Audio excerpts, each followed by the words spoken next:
गुरु भक्ति योग। योग के लिए श्रेष्ठ एकांत स्थान गुरु का निवास स्थान है। शिष्य के साथ गुरु रहते नहीं हो तो ऐसा एकांत सच्चा एकांत नहीं है।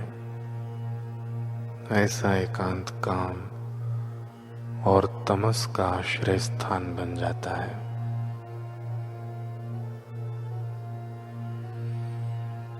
जिस शिष्य को अपने गुरु के प्रति भक्ति भाव है,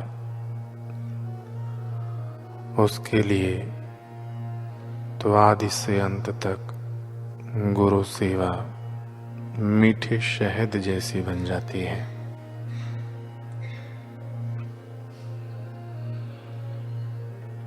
गुरु के पवित्र मुख से बहते हुए अमृत का जो पान करता है वह मनुष्य धन्य है। जो संपूर्ण भाव से अपने गुरु की अथक सेवा करता है उसे दुनियादारी के विचार नहीं आते। इस दुनिया में वह सबसे अधिक भाग्यवान है। बस अपने गुरु की सेवा करो, सेवा करो, सेवा करो। गुरु भक्ति विकसित करने का यह राजमार्ग है। गुरु माने सच्चिदानंद परमात्मा।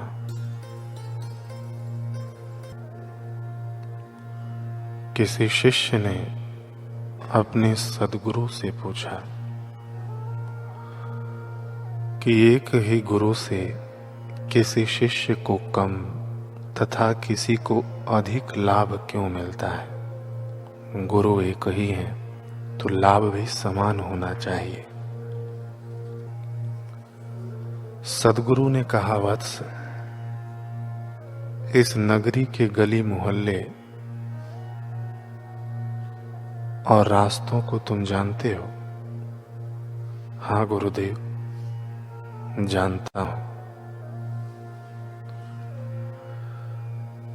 गुरुदेव ने कहा, अगर कोई बाहरी यात्री तुमसे पूछता हो कि यहां से काशी जाने का कौन सा रास्ता है, तो तुम उसे बताओगे कि ठीक पूर्व की ओर चले जाओ तो पहुंच जाओगे।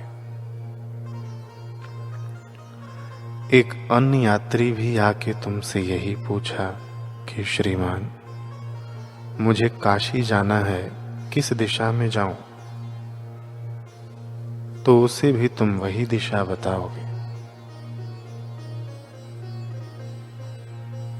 दोनों यात्री तुमसे मिले, दोनों को तुमने एक ही दिशा बताई। अब एक यात्री तो तुम्हारे द्वारा बताई पूर्व दिशा में बढ़ने लगता है और अपने गंतव्य पर पहुंच जाता है, और दूसरा यात्री तुम्हारी बातों की अवहेलना करके पश्चिम दिशा का रुख अपना लेता है और अपने गंतव्य पर नहीं पहुंच पाता। तो बताओ, इसमें दोष किसका है? शिष्य ने कहा, गुरुदेव, दोष तो दूसरे यात्री का है। गुरु ने कहा, इसी तरह गुरु सबको एक समान उपदेश करते हैं, सबको एक सा मार्ग दिखलाते हैं, पर जो शिष्य गुरु के बताए हुए रास्ते पर चलने के लिए कटिबद्ध हो जाता है वह अपने सच्चे गंतव्य परमात्मा को पा लेता है, और जो मनमाना आचरण करता है वह भटक जाता है। लौकिक गुरु और लौकिक बातें बताने वालों द्वारा दिखाए गए रास्ते पर यदि कोई नहीं भी चलता तो कोई खास हानि नहीं होती,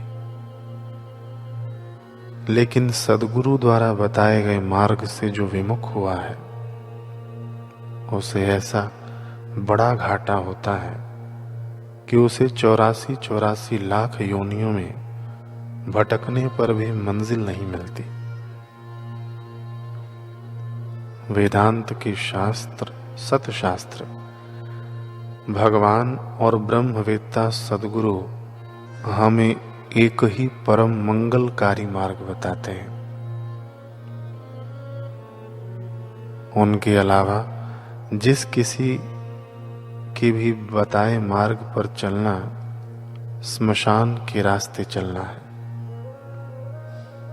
मृत्यु की ओर, विनाश की ओर आगे बढ़ना है।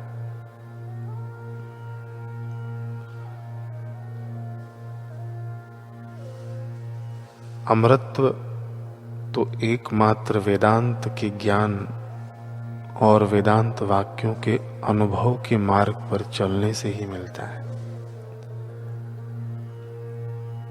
अतः जिसे स्मशान की मंजिल की ओर नहीं बढ़ना हो, जीते जी भी मृत्यु तुल्य दुखों की पीड़ा से बचकर परमानंद को पाना हो, अपने अमरत्व में जागना हो, उसके लिए अपने ब्रह्मवेत्ता सद्गुरु का आज्ञा पालन ही वास्तविक आज्ञा पालन है और उनके सिद्धांत पर चलना ही वास्तविक चलना है।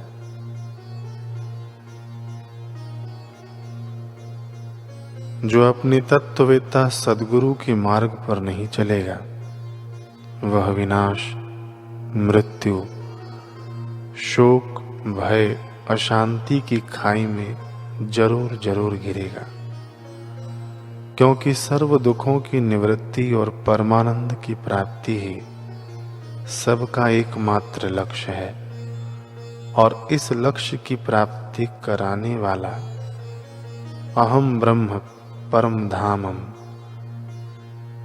ब्रह्माहम परम पदम, अर्थात मैं ही सर्वाधिष्ठान पर ब्रह्म हूँ, सर्वाधिष्ठान ब्रह्म मैं ही हूँ। यह अद्वैत अनुभव कराने वाला मार्ग ही सच्चा मार्ग है। अन्यों के द्वारा बताए मार्ग ही नहीं है। वेदांत वेत्ता निस्वार्थ समता के परम सिंहासन पर विराजमान ऐसे सद्गुरु के बताए मार्ग पर चलकर उस पुरुषोत्तम को जान के ही मनुष्य जन्म मृत्यु के बंधन से सदा के लिए छुटकारा पाने में समर्थ होता है। इसके अलावा दूसरा कोई मार्ग ही नहीं है। करुणावान व परम हितकारी वेदांत शास्त्रों का यही तो उद्घोष है। खूब ध्यान देकर सुनिए, पढ़िए। नान्य पंथा विद्यते अयनाय।